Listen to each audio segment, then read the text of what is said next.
Working Cows Podcast, Introduction. Welcome to the podcast that gives producers a platform to discuss and share paradigm-challenging practices.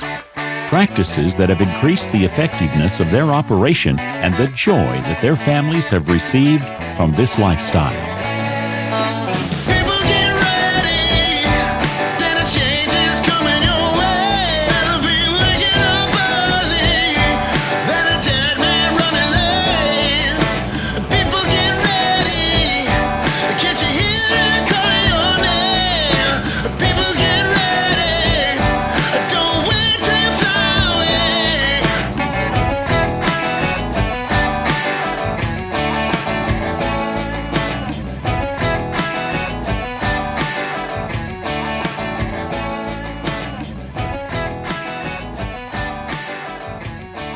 Greetings, producers, or at least that's who this podcast is for. I am hoping to start this podcast in order to give producers a platform to share paradigm-challenging practices, as you just heard in the show opener.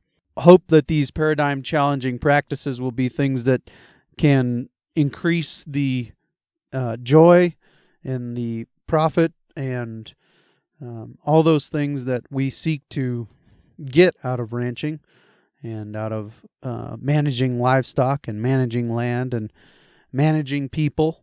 I don't know that we often think about all those pieces as needing our attention, but I think that looking at it from a systems approach, as we will talk about in episode 2, can be a helpful thing. And so that's why I've started the Working Cows podcast, to give producers who are doing some of those things a platform to come on and share about what they're doing, and then also to give producers who are seeking to learn a place to come and to exchange ideas and engage in discussion through the Facebook page and the comments section and those things. So that's my hope, is that the Working Cows podcast can foster some kind of a discussion in the ranching industry about how we can find our niche markets and become more profitable businesses, and that will free us up to be operating probably on healthier land and with happier families, as is the title of Dave Pratt's book. So that's what we're shooting for here. That's what we're trying to do. I would like to, I guess, introduce myself, now that I've introduced the podcast a little bit, or introduce myself. My name is Clay Connery. I grew up on a ranch in western South Dakota, small cow-calf operation. Both my parents worked in town and used those jobs to help maximize their ability to operate a ranch in a way that would set them up to be able to retire and run the ranch full-time, retire probably early by some standards, and run the ranch full-time. And so now I am a second generation, as well as my brother and our families, kind of staring at stepping into a ranching operation. And so as part of that preparation to step into the ranching operation, my wife and I were students in the High Plains Ranch Practicum during the 2017 class, and it was a very eye-opening experience. It exposed us to a lot of different management styles and gave us a lot of information to go home and try and think about and see how we might be able to implement it in the ways that we are able to in the limited roles that we have on the family operations that we are part of. And so I guess that's kind of how I came to start this podcast, as one of our instructors continually encourage us, and hat tip to Dallas Mount, who is guest on episode 2, and he is the one who suggested that we go ahead and somebody go in the class go ahead and do that. And so I took him up on it, and here I am recording an introductory episode for that. Actually, a little bit of inside baseball here. I'm sitting in my pickup on the eve of the last day of class and the work in the High Plains Ranch Practicum, and we're just kind of been processing what we've been learning over the last number of months, and So I guess how did I come to want to be involved in the ranch in a more complete way, or a more full way? I guess that story is probably about 15 years in the making, longer than that, obviously.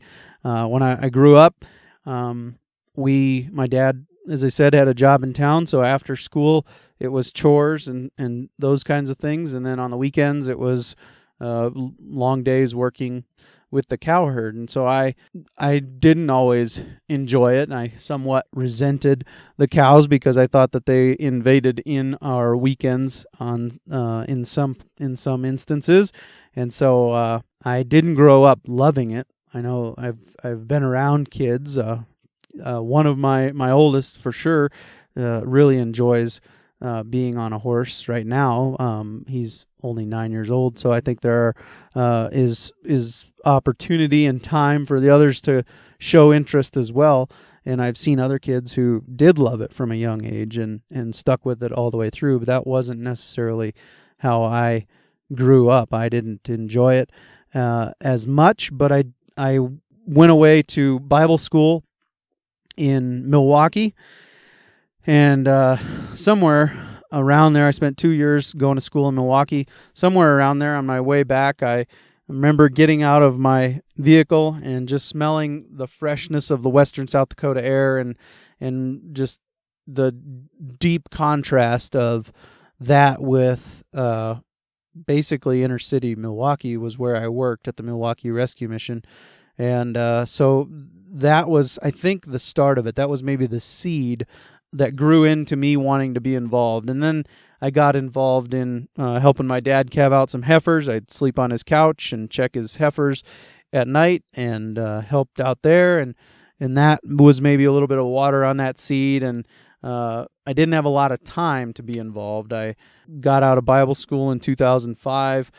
Got married in 2006, and then in December of 2006, I went to work at a church, and that was busy. In 2008, we had our first child, and then we had children every other year for the next 7 years, and so we were very busy with kids.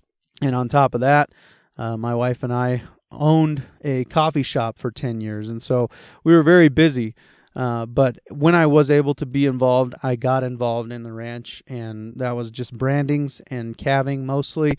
And then as time went by, I got involved in some moves and some different things like that, moving during the summer pasture moves and things like that. And so just as time has gone by, that seed has grown and grown and grown, and I really love it now. I've gotten to the place where I love ranching. I love how many moving parts there are to a ranching operation. I love all the different enterprises. I love the opportunities for leverage and maximizing the effectiveness and the efficiency and the profitability and the joy.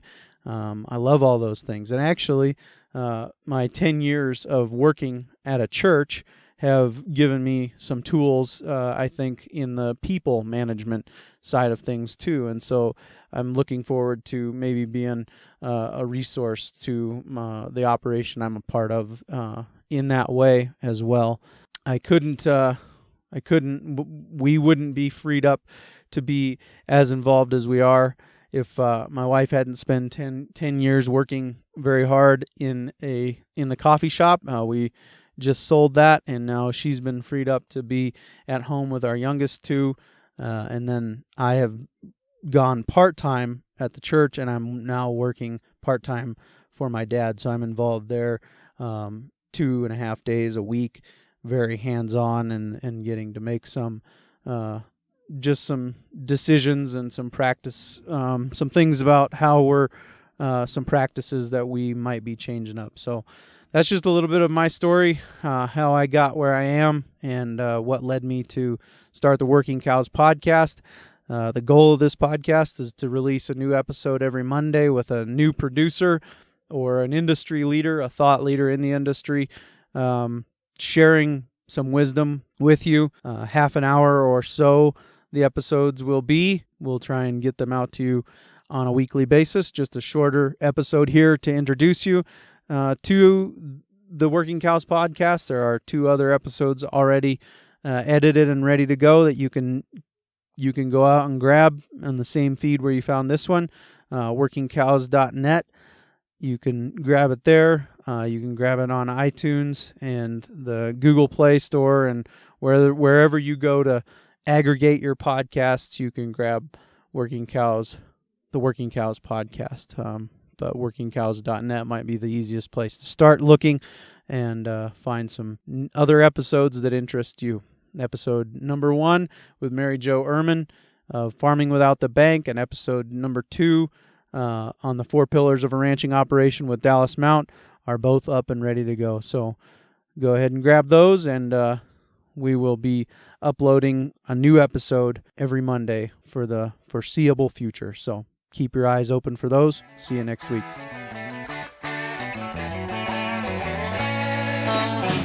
We invite you to visit workingcows.net to subscribe to the show via iTunes or Stitcher. You'll also find detailed show notes pages, resources from our guests, and the industry leaders who have influenced them. For more ideas on putting your cows to work for you in a more profitable way, tune in next week.